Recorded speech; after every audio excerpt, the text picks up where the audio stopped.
Good morning. All right, good to see everyone here this morning. We're continuing on in our parable study. If you can, go ahead and turn to Matthew 22. And we're going to look at the parable of the wedding feast. Matthew 22, verses 1 through 14. But as we get there, of course, this is dealing with Jesus answering the Pharisees. So, for some context, we got to go back up to verse 45, and this is all dealing with three back-to-back parables, and we'll talk about that more in a minute. But for context, in verse 45 of Matthew 21 says, "Now when the chief priests and Pharisees heard his parables, they perceived that he was speaking about them. But when they sought to lay hands on him, they feared the multitudes, because they took him for a prophet. And Jesus answered and spoke to them again by parables." So this answered here is, of course, dealing with the response to the chief priest and the Pharisees. Verse 2, so what we're going to do is I'm going to read the whole parable, and then we're going to go back through it and bring out some thoughts and observations, okay? Verse 2 says, "Now the kingdom of heaven is like a certain king who arranged a marriage for a son, and sent out his servants to call those who were invited to the wedding, and they were not willing to come. Again, he sent out other servants, saying, 'Tell those who are invited, see, I have prepared my dinner. My oxen and fatted my cattle and fatted cattle are killed.'" There you go. "And all things are ready. Come to the wedding." And they made light of it, and they went their ways, one to his own farm, another to his business. And the rest seized his servants, treated them spitefully, and killed them. And when the king heard about it, he was furious, and he sent out his armies, destroyed those murderers, and burned up their city. And then he said to his servants, "The wedding is ready, but those who were invited were not worthy. Therefore go into the highways, and as many as you find, invite to the wedding."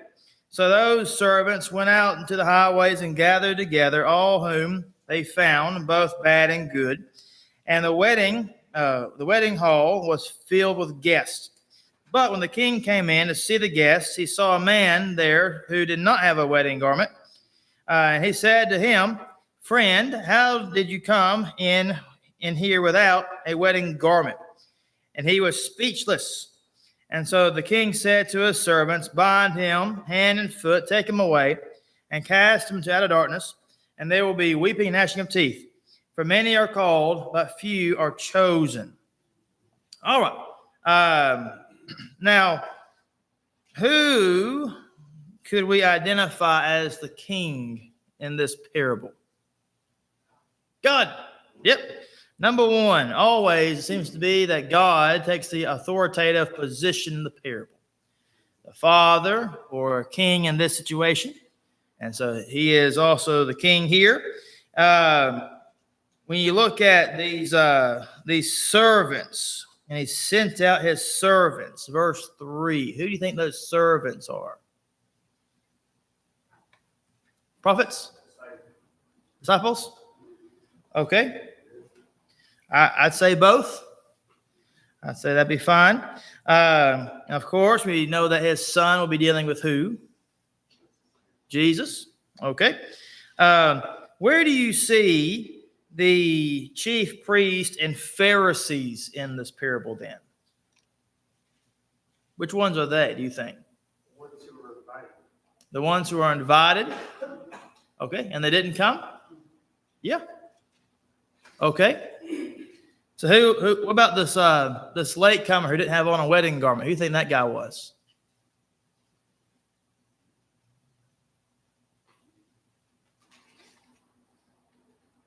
Any thoughts?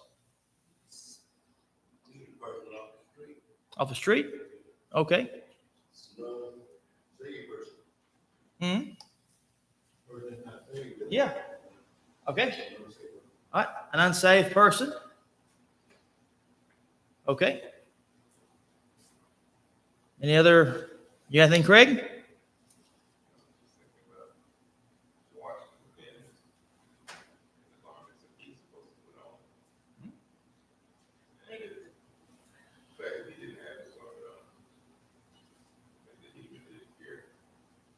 Yeah. Yeah. All right. So it didn't care. It didn't have on the right garments. Okay. Yeah. Was invited, but then didn't come. And then, I don't know. It's just what I'm doing. Yeah. Okay. Could be another Pharisee showing up. Now, this parable, though, does have some similarities to another parable. What do you think this other one could be? What's another similar parable to this one? Ladies. 10 virgins? That's actually right after this. There's two after this. So you're right. But he hasn't got there yet. Okay. But there's another one he has already spoken about. That this one may sound familiar to us.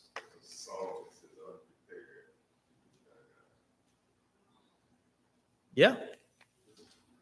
Okay, now, in that, when you go back and read it, King James says, he saw there a man had not a wedding garment. So words, they being provided a wedding garment before they came to the wedding? Or were they just invited to the wedding? That's another good question to ask. It's a good question. Because that's what the verse says. He saw there a man which had not the wedding garment, Okay. you know. So what do you think? Well, when I go and read that again, it gives me another verse, like in this other verse, I use on that same thing, it mentioned in that verse, it said, when the king came to see the guest, he saw a person who was not dressed in the wedding clothes.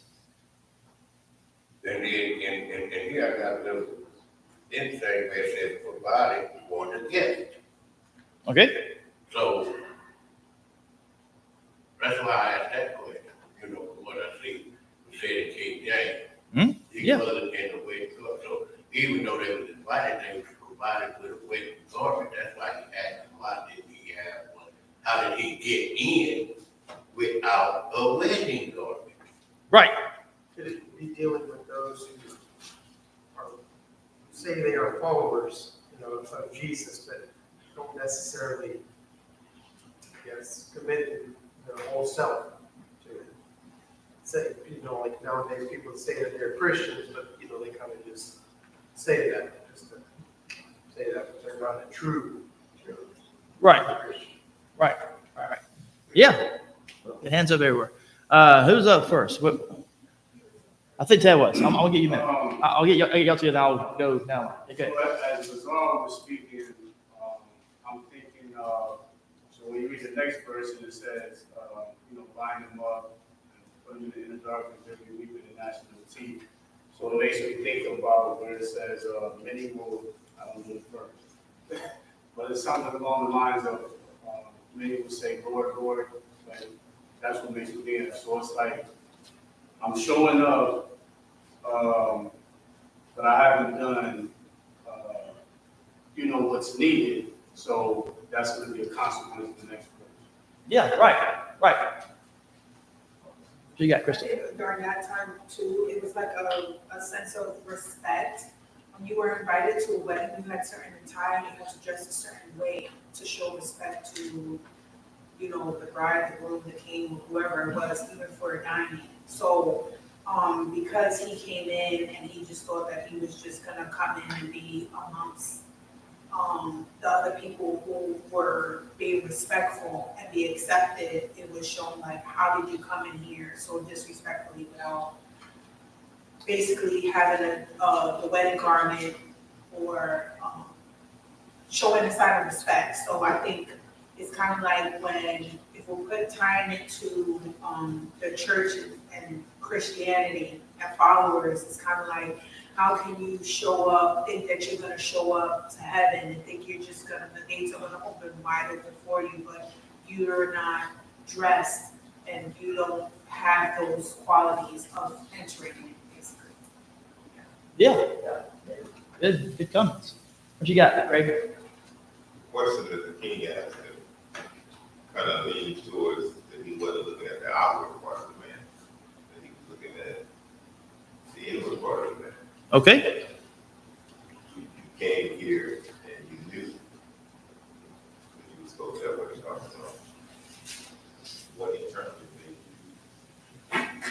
True. All right, so there's some internalization going on. What you got? This all comes back to the verse level again. Now, when I read what another verse is, when the king came in to look at this guest, he saw there a man who had no wedding garment.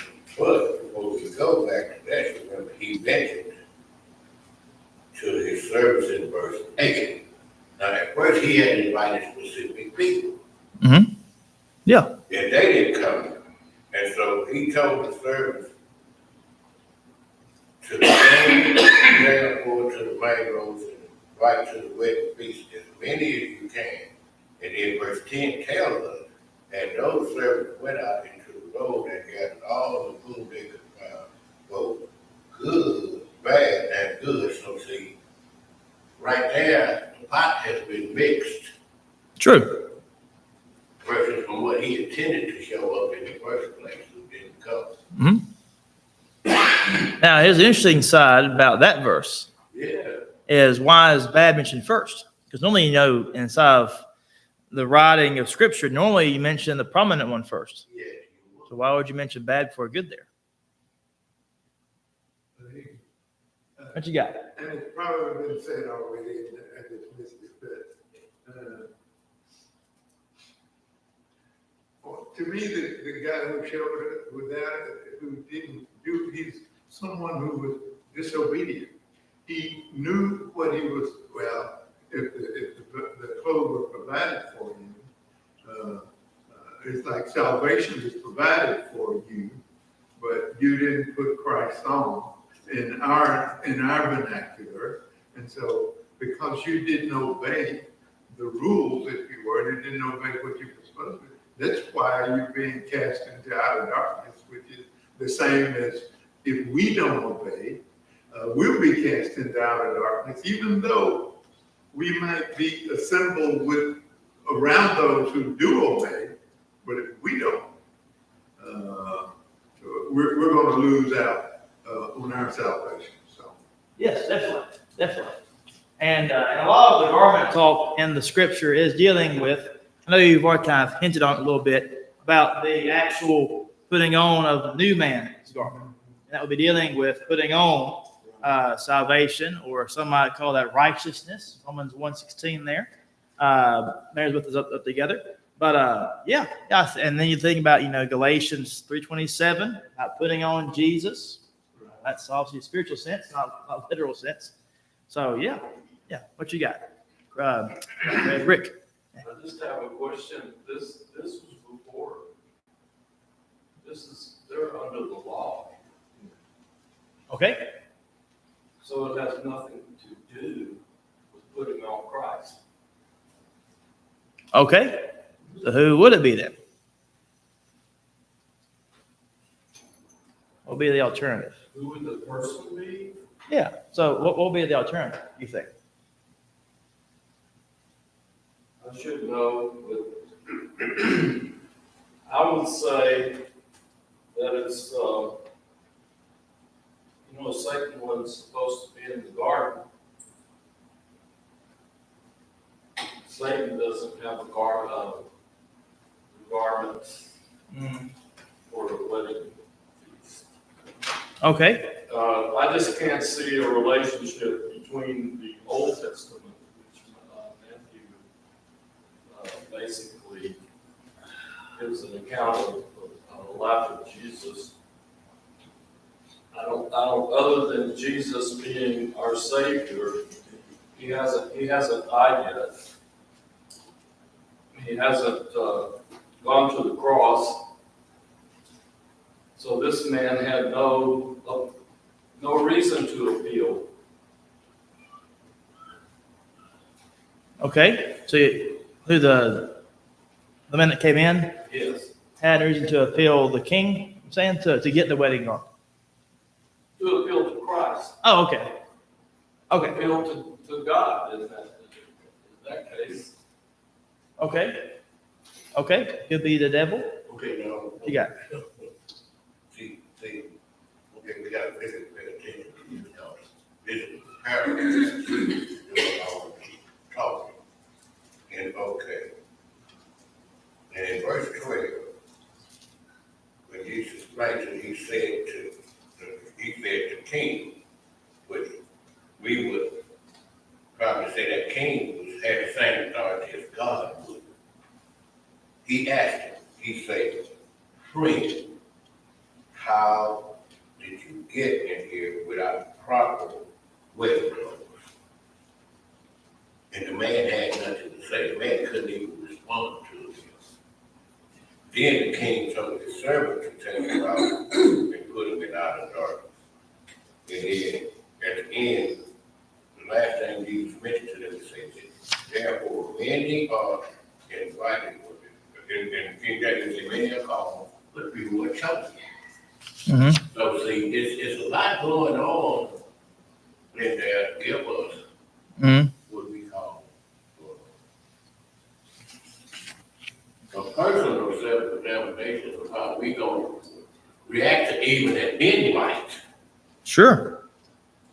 Because if he got, it's just like anything else, even now, if we think it's coming up, if we're gonna go to a wedding, we're gonna at least find out what the dress itinerary is, what they expect, so that we will show up to be presentable as well as appropriate for what they expect to see when we come to the wedding. Hmm? You know, and so that's basically how that works. Is if you have you have a certain standard that you have already followed. Right. And then you have clear understanding of the cause of that standard, which is that event, which is the wedding. Mm.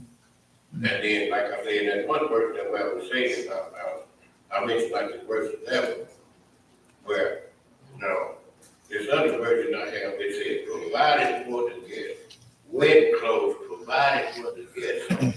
That means they was provided with specific attire to wear to the wedding. And this man, the only reason that he got questioned by the king was because he wasn't dressed appropriately when the king knew that the clothes and stuff was provided. Mm. And it's like, he was saying that God had already provided us an avenue to salvation. Yeah. Even with the provisions to get there. But what do we do? Just like here, just like you said, and the other book said right there, the man just didn't do what he was supposed to do that was right by that situation. And just decided, okay, I'm gonna go like I am, I'm gonna just go. And that's what led to the consequences that he put himself in. Sure. Sure. Sure. Yeah. All right, what you got, Greg? A lot of times we don't see Christ, but we see type points. And I'm thinking about the sticking up the serpent. That wasn't Christ, it was the type points. And Jesus called Judas and God to become his friend. Such like the king said here, friend. So That's sometimes, like John 5:39 says, search the scripture. You would actually out there. Yeah.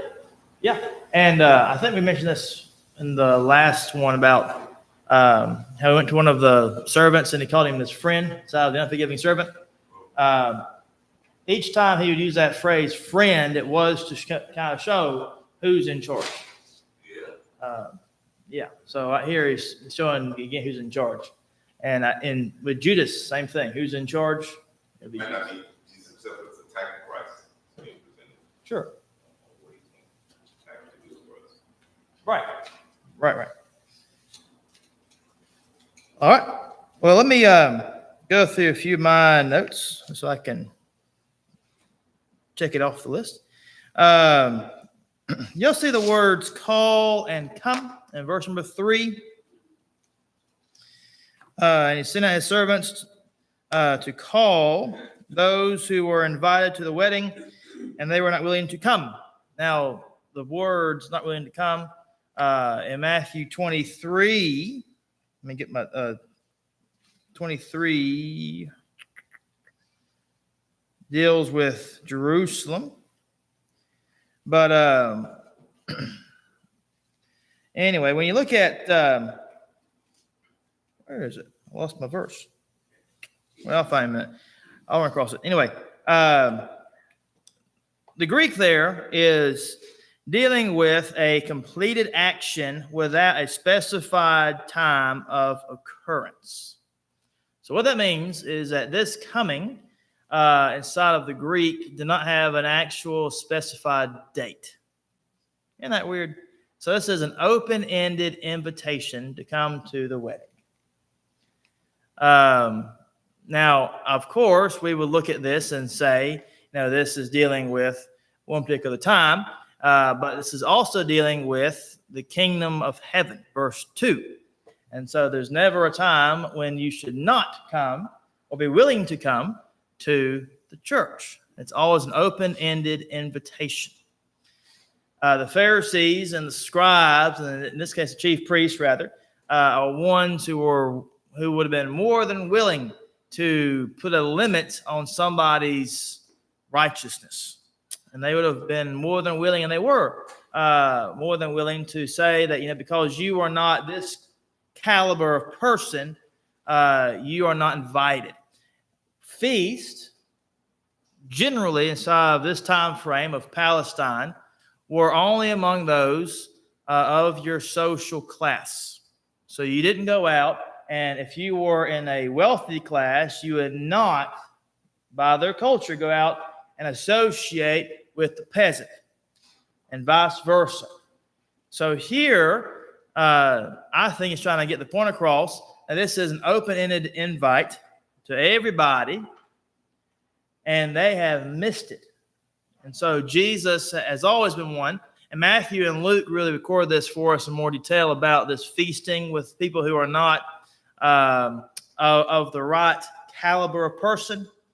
In Matthew 9, verse 9 through 13 there, how Jesus went and he ate at the house of Matthew with those sinners and those tax collectors. Well, that was Jesus, and according to their mind and culture, associating himself with a lower caste system, with the marginalized of the area. And so that's why there's a problem, because Christ to them also is seen as a great teacher. Like Nicodemus viewed him in John 3, 1 and 2, where Nicodemus came to Christ and says, I know you are a man sent from God. So they understood his role, and now here's this man who's sent from God, and they understand that. Some do anyways, and now he's associating with these people who are beneath him in his current class. And so the wedding feast, I think he's trying to get that point across. He's trying to make sure that they understand that the church is an open invitation to everybody, not just to those who are of the same social, political, education, background, class, and statuses. Okay, so that's that point about the calling and about call and come there in verse number 3. Now, of course, we see that there were those who were invited, verse 5. It's already been mentioned. The idea of going and sinning again. This is a double refusal. This parable is not based on true events. Okay? Because what do you think would normally have happened if every one of your guests refused you the first time of your, in this case, the wedding, would you do it again? No, you wouldn't. You'd say, I'm done with this, hang it up, try again later. However, he's going to go back out again during the same process and go find others. What you got? Okay, two, what you have to understand from the parable is like how Jesus started out by explaining and comparing the wedding feast to the kingdom of heaven. Because that's what he said, the kingdom of heaven may be compared to the king who gave the wedding feast for his son. So see, okay, normally the first people he's going to invite to that wedding is people he personally knows, Mm-hmm. or he do business with, or he has some type of interaction with. He's not going to invite just anybody. He's just going to, as he would nature, he's going to invite people he personally knows, people who may know his son, people who grew up with his son and family and all of that. So Sure. it's a specific group that's drawn to the wedding in the first place to get that invitation. Mm-hmm. Mm-hmm. Yeah. Yeah. And then, because a lot of them didn't show up, he resorted to another way to get people there. Mm-hmm. See, they put him on the spot because he done prepared this big wedding feast, and now all these people don't even want to show up. You know, first they, oh, I got all this food, I have all this. And so, see, it's a lot we can read through this that can teach us a lot of things. People see, that's another thing he brought out the fact that the first thing, the kingdom of hell may be compared to a king who gave a wedding feast for his son. And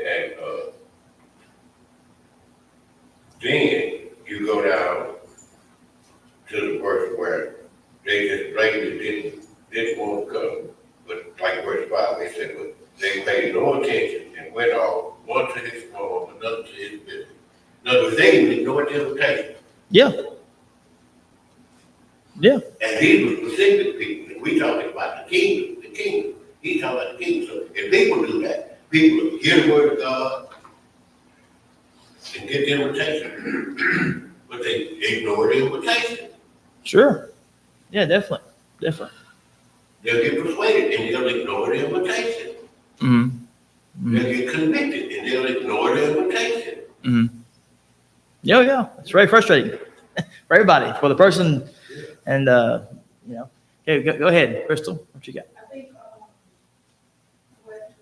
what was going on here was the chief priests and the Pharisees were ready to like put hands on him because of the last picture he painted for them to understand. So now he's giving another picture to paint for them to understand, to see if they're going to get it.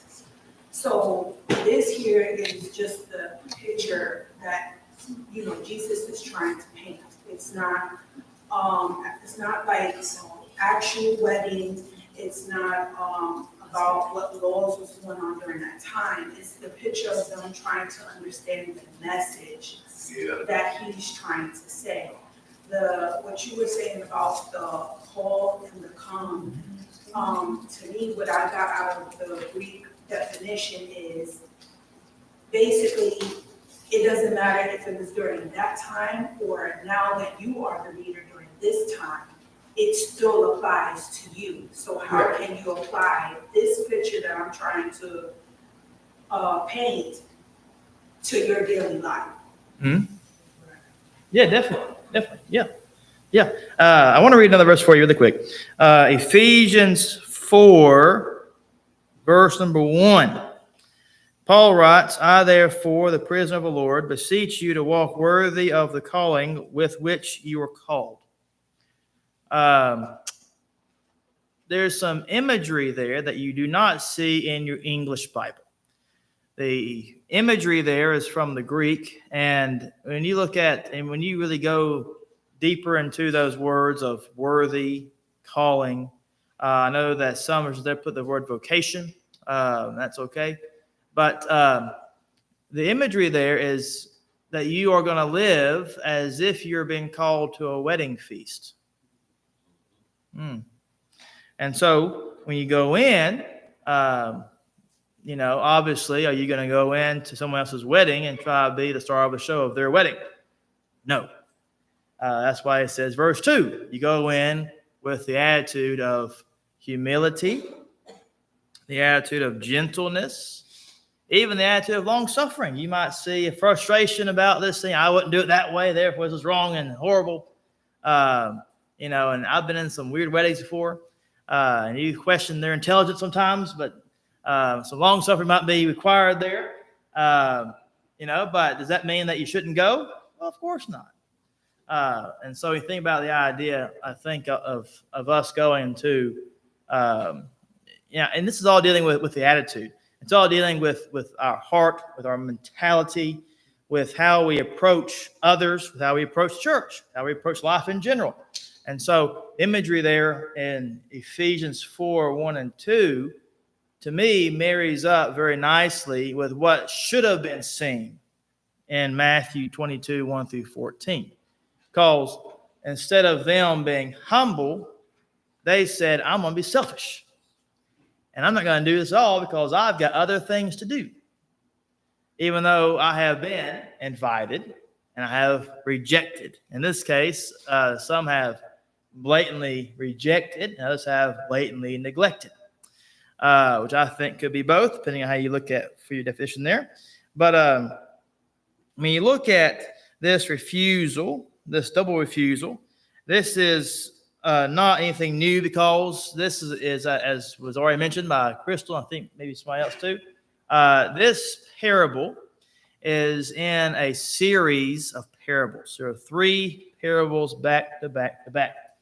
The first parable is the one that was dealing with the let me get my notes all good here. I got my stuff all mixed up. The first parable is dealing with the 2 sons, then the vine dressers, verse 33. Now it's dealing with this one, the wedding feast. And so when you look at each one of these parables, there's always a disobedient individual in the parable. There's always someone who should know and they should do something, but they say, I refuse blatantly, and I will blatantly disobey whatever my father or the landowner's request may be. And then you see that the tenants, Matthew 21, and the vine dresser had an issue. How can someone get paid and I'm here longer and that kind of thing. And now here they are again. But in this case, the servants, rather than the tenants, are the ones who are showing them. And I think this is dealing with the prophets and the disciples, depending on how you want to interpret the servants there. But either way, still doesn't change the fact about the matter. And how there are some that may have accepted the invitation, but there are others who may have been apathetic, and others who may have been careless about it, and others who even became violent over it. Can you imagine being violent over a wedding invite? But lo and behold, some may have been. And so, yeah,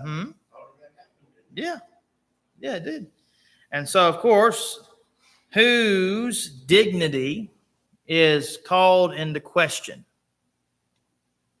Of the whole parable, whose dignity is called into question?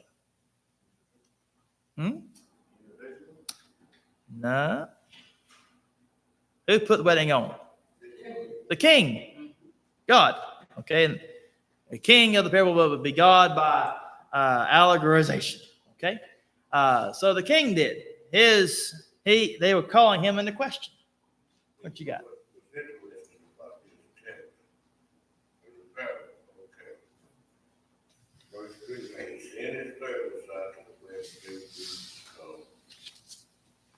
Then he sent other servants to tell people who had been invited.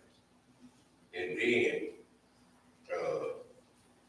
that's when everything started. Okay. Where it said they paid no attention. Some went to work in their own fields and others went to their own businesses.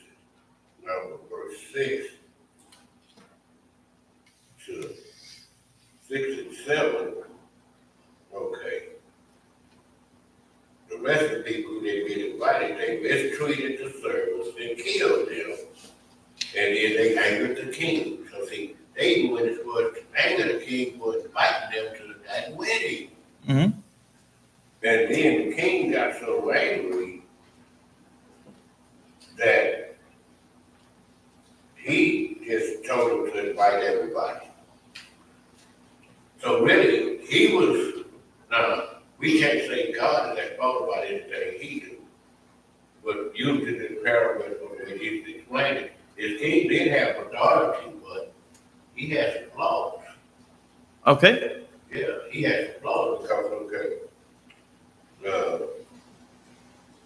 the servant went into the street and then, like you said, verse 10 tells us, the servants went doing what the king told them to do. Mm-hmm. And they just invited any and everybody off the street. They didn't know whether these people were good or bad.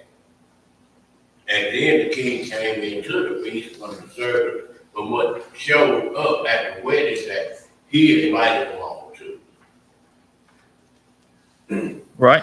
So, yeah, we can compare how God is with two. That's kind of let us see too a picture of the judge because a lot of people was there, they was dressed There it is. appropriate, they looked all right, they didn't have no question of judgment. Right. Right. And the king saw this one man who wasn't dressed appropriately. Right. Right. Now, who, come on, I found my Jerusalem verse. They're not willing to come there, is associated with Jerusalem in Matthew 23, verse 37. But that's why I mentioned a moment ago and I couldn't find my verse, but I found it now. I had a weird spot. Okay, so anyway, what city do you think is going to be burned up? It's going to be destroyed according to this. It's going to be whose city? We don't have anything identified with a particular city. All we know is it's the city that the ones who rejected the invitation are going to have the city burned up because they also murdered the others. And but when you think about this, though, what city was destroyed inside of this same time frame? Major city. There we go, Jerusalem. All right. So there is some precursor a little bit to the very fact of Jesus is foretelling, he's prophesying about the end of Jerusalem. And by doing so in AD 70, what does that bring out to? Of course, by that, then everything ends with the Jewish religion. Now we know that with the cross, Jesus took away the power of the law, according to Galatians 2, verse 14. But the system was still in play. And so they had the records to trace the lineages. They had the temple to carry out worship. They had the priesthood still intact, even though they were corrupted beyond measure. And yet, that was all still there. And so now Christ is going to finish the job. He's going to wipe out the whole thing in AD 70, take out all of Jerusalem, take out all of the Jewish religion spiritually at the cross and physically. The whole thing is wiped clean. And so and that's all prophesied about. And so now, as he's getting toward the cross, and you see this more coming in Matthew 24, 25, about this kind of, it's going to be a nice little parallelism of all this happening with the end of time judgment, with Jerusalem judgment.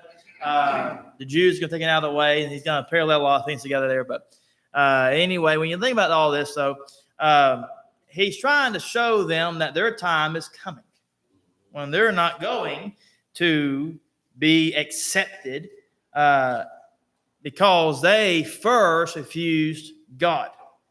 Okay? What you got, Rick? Okay. They refused twice. Yes. And I think it's more encompassing than just the elders, the priests, and the scribes. Yes. I think it encompasses the whole Hebrew nation, Correct. the old Israel. All right, so he essentially gives up on them because they gave up on him. Yeah. So he says, go out and invite. And I look at that as being, go invite the Gentiles Right. to come. But Jesus in this parable doesn't mention the Gentiles that refuse him. That's true. That's true. But this is dealing with to the Jewish audience primarily. Well, it's like Paul, he said, Yeah. Barnabas, we go to you refuse us, we go to the Gentiles. Right. That's right. That's right. But both groups are at fault. And that's Romans 1 all over. Romans 1 and 2. But also, there's no guarantee that the Gentiles will respond. That's true. Also is true. Yeah. And the Gospel of Matthew, really all of them do. All the Gospels do, but Matthew does as well. Because sometimes, people will view the Gospel of Matthew as being a very Jewish, Judeo-centric writing, where the Jews are primarily the audience, which they are. I do agree with that. But he does not leave out the Gentiles in the writing. He mentions the word world several times, dealing with the all-encompassing world, not just the Jews or the Jewish world. Also right here, I think you could see about, they're going to have to face judgment because they refused Jesus. They refused to go to the wedding feast because of obviously violence and neglect and apathy and all kind of stuff. So, of course, they have to figure out how they're going to, get to Christ. And Christ is saying that your time's coming. And they don't know really what they're doing because they're just more, it seems to be that they're more just reactionary in their response to Jesus, or in this case to the king. They're more just reactionary than actually responding. Because there are some, that did consider Christ. You look at John 1, all those ones who came when they were called to Jesus. And so it wasn't any kind of a secret per se that they could never figure out for themselves. But this is all dealing with the judgment of, in this case, the Jews, primarily dealing with the Pharisees and the chief priests mentioned from the last section. Okay. Let me see my time here. Okay. I'm going to stop. So next week, we'll finish this. I think it's a good topic. So we'll start in verse number 7, probably. And we'll just kind of tie a few loose ends together. And then we're going to go into the fig tree and the 10 virgins. Which I know Sandy's ready for that one. And so we're going to go there next week. Lord willing, okay? So thank you very much for being in class today. Appreciate y'all's comments. I love y'all's wisdom. I love how you're a Bible student. And it's just, I know you're a wonderful individual. But anyway, we'll have worship here in a few minutes. Thank you very much.